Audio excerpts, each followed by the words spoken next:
Assalamualaikum warahmatullahi wabarakatuh. Di sini saya akan melanjutkan materi sebelumnya. Baiklah, jadi kita langsung saja pada materinya.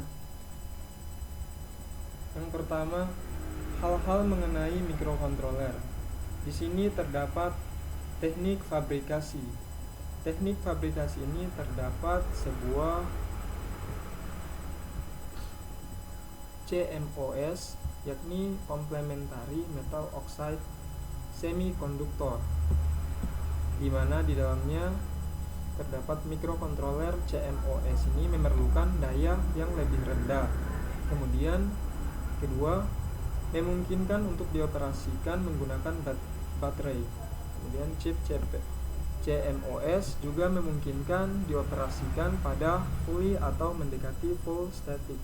Kemudian CMOS juga lebih tahan terhadap noise.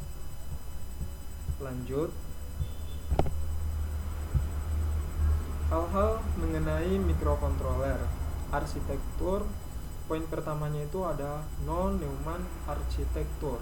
Kemudian yang kedua, poin kedua, memiliki sebuah data bus yang dipergunakan untuk fetch instruksi dan data.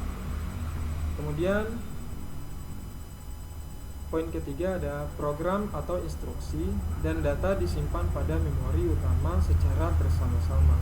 Kemudian poin keempat, hardware arsitektur.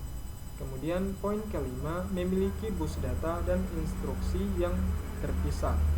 Kemudian poin terakhir, memungkinkan eksekusi dilakukan secara bersamaan. Lanjut, hal-hal mengenai mikrokontroler, yakni bagian instruksi. Poin pertama ada CISC atau Complete Instruction Set Computer. Poin kedua, memiliki lebih dari 80 instruksi. Poin ketiga, adanya instruksi yang bekerja seperti sebuah makro sehingga memungkinkan untuk menggunakan sebuah instruksi menggantikan beberapa instruksi sederhana lainnya. Kemudian keempat ada RISC, yakni Reduced Instruction Set Computer. Kemudian poin selanjutnya itu menggunakan jumlah instruksi yang lebih sedikit dibandingkan CISC. Kemudian poin terakhir, keuntungan dari RISC adalah kesederhanaan kesederhanaan desain chip yang lebih kecil, jumlah pin sedikit, dan sangat sedikit mengkonsumsi daya. Kemudian memori. Poin pertamanya itu ada EEPROM atau Electrically Erasable Program, Programmable Read Only Memory.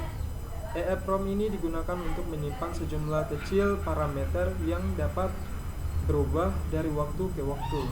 Kemudian ada flash EEPROM. Flash ini bekerja lebih cepat dan dapat dihapus atau tulis lebih sering dibanding EEPROM.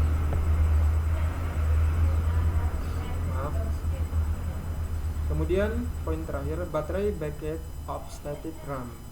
Kapasitas yang besar untuk program dan data, sangat cepat dan tidak terdapat keterbatas yang untuk dibaca dan tulis.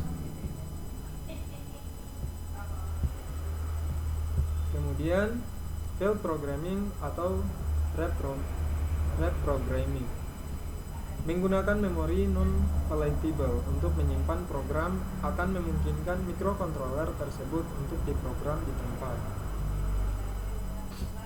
Kemudian di bawahnya itu ada OTP.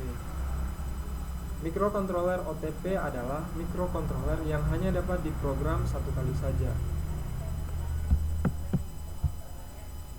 Kemudian input atau output.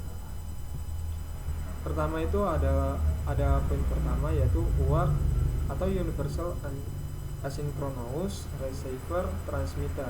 Kemudian USART atau Universal Synchronous atau Asynchronous Receiver Transmitter.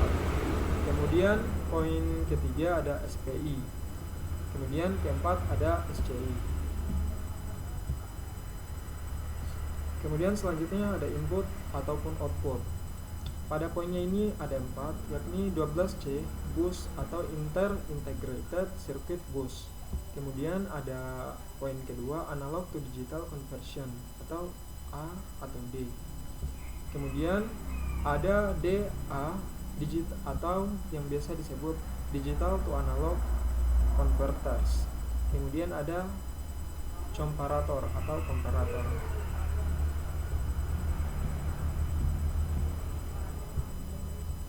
Interupsi. Interupsi merupakan metode yang efisien bagi mikrokontroler untuk memproses periferalnya. Mikrokontroler hanya bekerja memproses periferal tersebut hanya pada saat terdapat data di periferal tersebut. Selanjutnya ada macam-macam interupsi. Pertama itu ada maskable interrupt. Kemudian ada vectored interrupt. Selanjutnya mikrokontroler populer. Yang pertama itu ada 8051 Intel. Memori untuk program bisa dialamati hingga 64 KB. Memori bawah atau 4K, 8K atau 16K tergantung tipe. Kemudian ada E6805 atau Motorola, memiliki arsitektur non-Neumann di mana instruksi data input ataupun output dan timer terdapat pada satu daerah memori. Selanjutnya mikrokontroler populer, yaitu ada pitch atau microchip. Kemudian ada Z8 atau Zilog, mungkin itu. Kemudian ada bahasa pemrograman bagi mikrokontroler. Yang pertama itu ada bahasa mesin dan assembler. Kemudian bahasa mesin adalah salah satunya bahasa yang dimengerti oleh mikrokontroler. Bahasa ini tidak mudah untuk dimengerti oleh manusia. Bahasa assembly adalah suatu bentuk bahasa mesin yang bisa dimengerti oleh manusia. Kemudian poin ketiga, pemrograman dengan menggunakan bahasa assembly atau mesin menghasilkan program yang kecil dan cepat. Oke, selanjutnya bahasa pemrograman bagi mikrokontroler. Yang pertama itu ada compiler. Compiler adalah penerjemah untuk bahasa pemrograman tingkat tinggi. Berikutnya alat bantu pengembangan.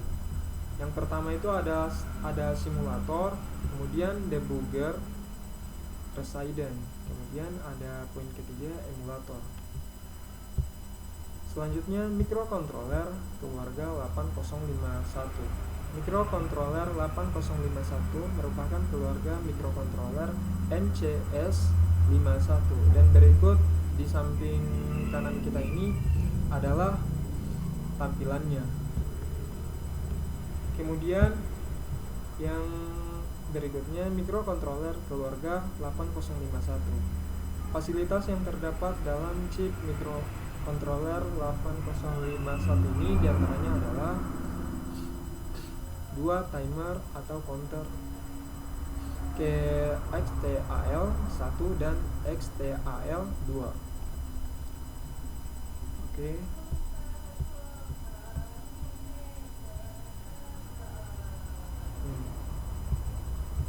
Masih ke mikrokontroler keluarga 8051. Itu terdapat DPTR, PC, dan SP. Kemudian mikrokontroler masih dalam materi pembahasan mikrokontroler keluarga 8051. Mode penyelamatan immediate addressing. Ini sangat umum dipakai karena harga yang disimpan dalam memori langsung mengikuti kode operasi dalam memori. Direct